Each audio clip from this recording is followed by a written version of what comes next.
इस वक्त हमारे साथ खास बातचीत करने के लिए कांग्रेस पार्टी के वरिष्ठ नेता, लोकसभा सांसद पटियाला से हैं धर्मेंद्र सिंह जी। सर, जिस तरीके से अभी पार्लियामेंट्री सेशन चल रहा है, हालांकि सत्ता पक्ष जो है राहुल गांधी पे कई सारे आरोप लगा रहे हैं कि आज सर्वदलीय बैठक है, लेकिन वो इस बैठक से नदारद हैं।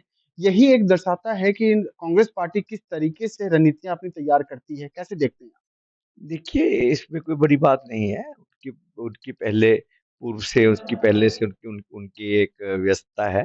तो इससे पहले कितने सेशन हुए हैं, कितनी बार सभी में हम लोग गए हैं। आज भी हमारी जो शीर्ष नेतृत्व है, वो इस मीटिंग में हिस्सा लेगा बतौर पार्टी के कार्यकर्ता का, पार्टी के नेता के तौर पर, और अपनी राय राय रखेगा।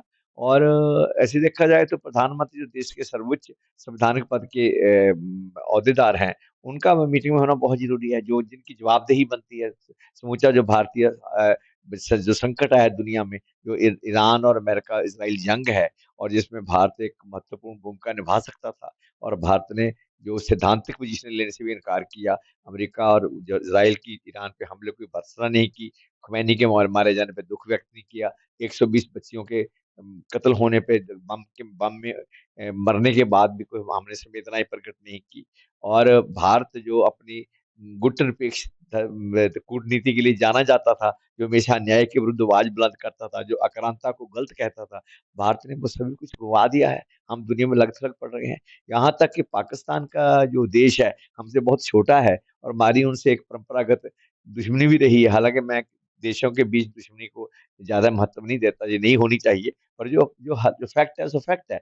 आज पाकिस्तान मध्यस्थता करने की बात कर रहा है, और पाकिस्तान को अप्रोच किया जा रहा है कि आप मध्यस्थता कीजिए। और भारत जो 150 करोड़ लोगों का देश है, जिसकी दुनिया भर में तूती बोलती थी विदेश नीति के मामले में, नेहरू के समय से, मनमोहन सिंह जी के समय से, और दुनिया सुनती थी, हमारी राय जानना चाहती थी। आज हम जिस तरह लग थलग पड़े हैं, जो कि जो ऑपरेशन सिंदूर के समय जिस तरह हमारे साथ कोई आया ही नहीं, पाकिस्तान के साथ टर्की वाली आ गए, उनका वो बहुत से देशों ने, इवन रूस तक ने हमारा साथ नहीं दिया। पाकिस्तान के साथ तो 2-3 मुल्कों ने डट के साथ दिया, अमेरिका ने साथ दिया।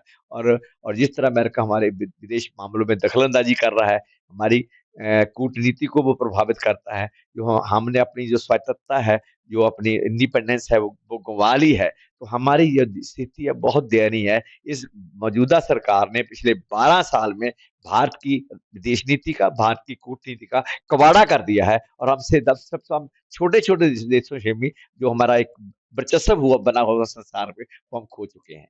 सर, आज 5 बजे बैठक होने वाली है, सर्वदलीय बैठक। इसमें किस तरीके के निर्णय लिए जाएँगे? क्योंकि महायुद्ध चल रहा है, जिसकी वजह से कई संकट आई हुई है, जैसे गैस की संकट है। आप लोगों ने मकर द्वार पे प्रोटेस्ट भी किया इसको लेकर के। लेकिन आने वाले वक़्त में ये सर्वदलीय बैठक होने के बाद किस तरीके के निर्णय लिए जाएँगे और क्या लगता है कि ये समस्या जो है वो सुलझने वाली है? देखो, हम तो, मैं बतौर कांग्रेसमैन भी, बतौर एक डॉक्टर भी, और एक संवेदनशील व्यक्ति होने के नाते भी, मैं तो यही कहूँगा कि इस जंग में जो आक्रांता है, उसकी निंदा की जानी चाहिए, और शांति की अपील की जानी चाहिए। युद्धबंदी का फौरी ऐलान होना चाहिए, और इज़राइल और अमेरिका को, जो उन्होंने ये ईरान पे हमला किया, उसकी संप्रभुता पे हमला किया, उसकी जो, जिसको सॉवरेनिटी बोलते हैं, उसको पाँव नीचे कुचला है। और और जिस तरह उससे पहले वेनेजुएला में अमेरिका ने किया, और जब क्यूबा को धमकियाँ दे रहा है, कोलंबिया को धमकियाँ दे रहा है, ये जो नया वर्ल्ड ऑर्डर बनाने की कोशिश की जा रही है धौंस से, धक्के से, हम इसका विरोध करते हैं। तो यही विरोध हमें हमें करना चाहिए। और जो भारत की अजादाना हस्ती है विदेश नीति के मामले में, कूटनीति के मामले में, जो हमारा पिछले हम 70 साल से गुटनिरपेक्ष के नेता हुआ करते थे, दुनिया हमारी तरफ देखती थी, उसको दोबारा हमें अब उस पे काम करना चाहिए। और अपनी आज़ाद जो एक आवाज़ है, जो किसी के प्रभाव में नहीं, अमेरिका के प्रभाव में नहीं, हमें किसी गुट में शामिल नहीं होना चाहिए। जिस तरह हमारे प्रधानमंत्री जंग शुरू होने से 2 दिन पहले आक्रांता देश इज़राइल के वहाँ गए थे, और वहाँ से इज़राइल से अपनी एकजुटता प्रकट की थी, पार्लियामेंट में खड़ के उनके। तो उससे कल संदेश जाता है दुनिया में, और 2 दिन बाद हमला हो गया। तो उससे क्या क्या मैसेज आएगा कि भारत के प्रधानमंत्री इज़राइल गए, 2 दिन बाद हमला हुआ, लोग तो यही मानेंगे मोदी जी से बात हुई होगी। अगर हुई हो तो भी गलत है, अगर नहीं हुई तो भी बहुत ये सीरियस बात है कि आपको बताया तक नहीं गया, आप क्या आप इतने बड़े दोस्त बनते हैं ट्रम्प के और नेतन्याहू के। सो ऐसी बातें हैं कि ये बिल्कुल बच्चों जैसी कूटनीति कर रहे हैं। ये इनके बस की बात नहीं है। मनमोहन सिंह को देखिए, इवन जब इराक पे युद्ध हुआ था तो हमने भी सर्वदलीय मीटिंग की थी, तो पर हमने अमेरिका का विरोध किया था, अमेरिका को भर्त्सना की थी कि उसने इराक पे गलत हमला किया है, जो वेपन्स ऑफ मैस डिस्ट्रक्शन है, ये झूठा इल्जाम है, और उसके बहाने तेल पे कब्जा करने के लिए हमारी भारत सरकार की नीति रही है। इस तरह अब भी वो ईरान को हमला करके वो ईरान का वो जो उसकी व्यवस्था है उसको तहस नहस करना चाहते हैं, और एशिया में, जो वेस्ट एशिया में जो वर्चस्व है इसराइल का, वो कायम करना चाहता है अमेरिका, क्योंकि अमेरिका वो जो इसराइल है वो अमेरिका की नजायज औलाद है। वो इसराइल नामक कोई देश नहीं था, 49 तक कोई कोई इसराइल दुनिया में नहीं था, ये फलस्तीन था।